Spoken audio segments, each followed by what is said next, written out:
man representing auto workers at Jeep's Brampton assembly plant says production set for that location is going to move to Illinois. This plant supports an entire community. It's not just the members here. We keep talking about 3,000 jobs. The reality is that the impact, the broader economy, is more like 15 or 20,000 jobs. There's a lot of people that have been working here for generations and generations. I'm watching something absolutely devastating unfold in Ontario right now, and I don't think people understand how bad this actually is. February 20th, 2025. Stellantis tells 3,000 workers at the Brampton assembly plant to go home. Just for 8 weeks, they say. Just a temporary pause while we reassess our North American product strategy. The retooling for the new electric Jeep Compass? On hold. The billion-dollar facility upgrade? Frozen. 8 weeks, they promised. But here's what nobody tells you in that moment. Those 8 weeks, they never end. May 2nd, 2025. Unifor officials sit down with Stellantis for an update meeting. The company drops the bomb. The shutdown is now indefinite. No timeline, no plan, no answers. Just 3,000 families left hanging while a massive plant sits dark and silent on Williams Parkway. Vito Beato, president of Unifor Local 1285, tells reporters his members are terrified. The longer it takes the company to make a decision, the longer it is for us to go back, he says. Our plant is in a vulnerable position. And here's the part that makes your blood boil. While Brampton workers wait for any sign of hope, Stellantis announces something else entirely. October 14th, 2025. The robocall comes. Workers hear it on their phones. Disrespectful. Disgusting. That's how they describe it. Stellantis confirms what everyone feared. Jeep Compass production is moving to Illinois. Not Brampton, not Ontario, not Canada. Illinois gets a $600 million investment. Illinois gets 3,300 new jobs by 2027. Illinois gets the Belvidere assembly plant reopened and expanded. Brampton gets promises, vague promises. We have plans for Brampton, Stellantis says. We'll share them upon further discussions with the Canadian government. You know what 3,000 laid-off workers can't pay their mortgages with? Vague promises. But wait, it gets worse. Because this isn't just about 3,000 jobs at one plant. When that Brampton facility goes dark, you lose another 1,000 plus jobs from the parts suppliers who feed that plant. Machine shops, logistics companies, the entire supply chain that depends on those production lines running. One plant, 4,000 jobs, one city devastated. And the reaction? Explosive doesn't even begin to cover it. October 4th, 2025. Hundreds of workers rally outside the Stellantis Brampton assembly plant. It's not just union members, it's families, kids, community supporters. The anger is palpable, the fear is real. Lana Payne, Unifor national president, stands in front of that crowd and says what everyone's thinking. Canadian auto jobs are being sacrificed on the Trump altar. We need the federal government to use Canada's leverage now to fight for our auto jobs. Then, Ontario Premier Doug Ford shows up, and he's not holding back. Open the damn plant, Ford tells the crowd. I've never been more proud to stand with a group of men and women who have worked their backs off to build this factory. Our message to Stellantis is clear. We need to get our workers back in that plant.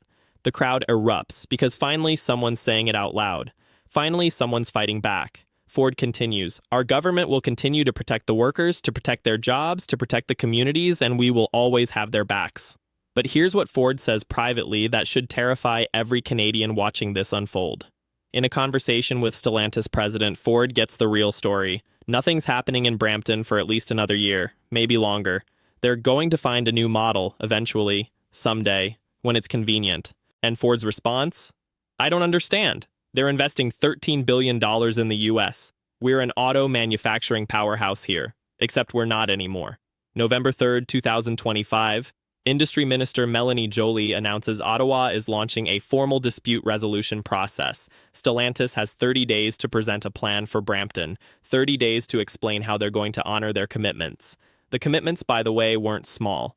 In 2023, Stellantis signed agreements promising to invest $3.6 billion to retool Canadian plants for electric vehicle production. The federal government committed $132 million for Brampton. Ontario committed another $132 million. Plus, there's the massive Nexstar battery plant in Windsor, nearly $15 billion in subsidies from federal and provincial governments combined. All of it tied to one condition: keep jobs in Canada, specifically keep jobs in Brampton. Stellantis took the money, made the promises, then moved production to Illinois. Jolie's response? Measured, firm, serious. This means that we will start the 30-day period of the formal dispute resolution process in order to bring back production at the Stellantis Brampton facility, she announces. These actions are not symbolic. They are the direct consequence of a violation of clear commitments. When a commitment to the Canadian government is not respected on behalf of Canadian workers, there will be consequences. But Stellantis doesn't blink. Teresa Peruzza, their Director of External Affairs, tells Parliament, "We do not agree that we are in breach of contract." They argue Brampton is just on operational pause. They're reviewing operations. Everything's fine. This is all normal. Except it's not normal when you've been promising workers for months that you'll bring them back, and instead you announce you're opening a massive plant in Illinois. December 4th, 2025. The hammer drops. Melanie Joly appears before Parliament. "Today, I'm formally announcing that we're serving Stellantis with a notice of default under the contracts," she states. "When it comes to protecting auto jobs, we will not let these industries down. We'll stand firm for the sake of our workers, our industries, and our nation. A notice of default. You broke the contract, now face consequences. Canada committed over $500 million to Stellantis projects. Job guarantees, manufacturing commitments. Maintain your full Canadian footprint, including Brampton. Stellantis violated those agreements. Now Canada's coming for them. And here's what makes this even more enraging. The timeline tells the whole story. December 2024, Stellantis sells 32 acres of Brampton property. Streamline operations, they say. Translation, downsizing. February 2025, 8-week pause. Workers go home. May 2025, 8 weeks becomes indefinite. No timeline. July 2025, revenue down 13%, $2.67 billion drop, $1.7 billion in tariff costs. Company bleeding money. Canadian workers paying the price. October 2025, Illinois gets 3,300 jobs. Canada gets nothing. December 2025, default notice. Finally, and here's what nobody's talking about. This isn't just Brampton. This is a warning shot for the entire Canadian auto industry. GM cuts Oshawa in April, 750 jobs gone. Ends bright drop production at Ingersoll, 1,300 more jobs at risk. Honda suspends a $15 billion EV project in Alliston. Same reason every time. Trump's tariffs. Ottawa responds by cutting GM's remission quota 24.2%. Stellantis gets hit with 50%. These quotas allowed tariff-free imports if they maintained Canadian production. They didn't. So now their U.S. vehicles face higher tariffs entering Canada. Economic warfare. Canadian workers caught in the crossfire. Brampton Mayor Patrick Brown. This is a real threat to the Canadian economy. And the next generation? They're abandoning ship. Students at Ontario Tech are switching from automotive to mechanical engineering. Andre Spence, third-generation Stellantis employee. People are spending 6 years getting educated for this, but now they might have to move to a different country to do it. His mom worked there 10 years, laid off since the charger stopped, still waiting, still hoping. And the human cost? It's absolutely staggering beyond measure. Vito Beato describes the devastating mood among his members. There's a lot of uncertainty. We're worried about our plant. The longer it takes the company to make a decision, the longer it is for us to go back. These aren't abstract statistics. These are real people. Families who've built their lives around that plant. Communities that depend on those paychecks circulating through local businesses. Brampton's had auto workers rolling cars off the line at that assembly plant for close to 40 years.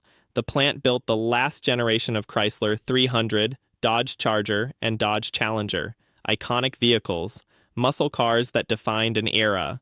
The plant closed for Christmas 2023 with the promise of rebirth. 24 months of retooling, electric vehicles, the future, jobs for decades to come. Instead, silence, layoffs, a robocall telling you your job's going to Illinois. Now, Premier Ford says Ontario hasn't given Stellantis a penny of the committed provincial funding, and they won't get it until they honor their commitments to Brampton. Prime Minister Mark Carney issues carefully worded statements about expecting Stellantis to fulfill their undertakings and working with stakeholders to protect employees. But words don't pay mortgages. Carefully crafted statements don't put food on the table for desperate families. And here's the critical question that's burning through Ontario right now, through every laid-off worker's mind. What happens next? Because that default notice? It's not the end of this saga. It's the beginning of a protracted legal battle that could take years. Years of 3,000 workers in limbo. Years of a massive facility sitting empty. Years of an entire community holding its breath.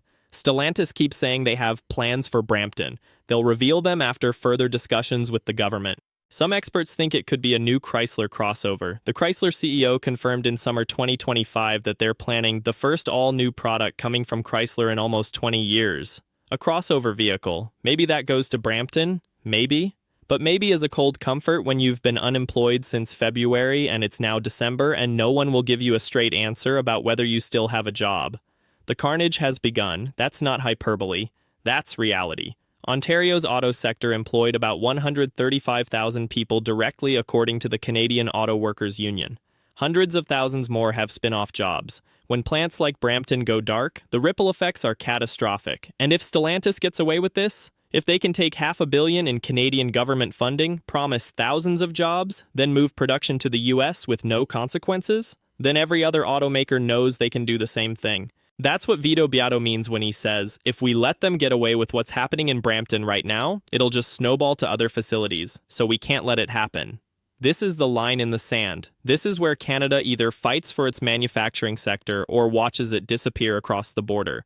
December 2025. A default notice has been served. Legal battles are coming. 3,000 workers are waiting. And the question everyone in Ontario is asking, do we still have an auto industry in 5 years? Or is this the beginning of the end? The carnage has begun, and no one knows how to stop it.